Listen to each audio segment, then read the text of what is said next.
worth it, man. Well, that was the most dangerous conditions I've ever seen on the mountain. I usually don't come up here when it's windy. It's so bad, you can't see anything. It's complete whiteout. The winds are gusting 30, 40 miles an hour.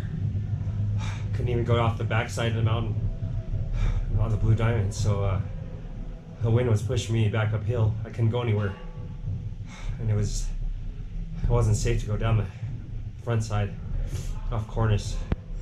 So I walked all the way back up, about a quarter mile, back up to the lifts.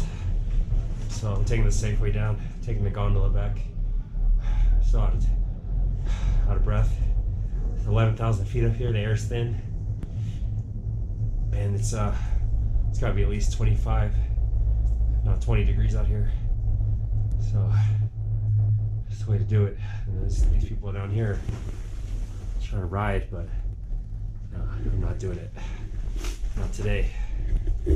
Normal days I've done it, no problem, but it's not worth it. I'm just gonna go back home, back to the condo. I'm tired.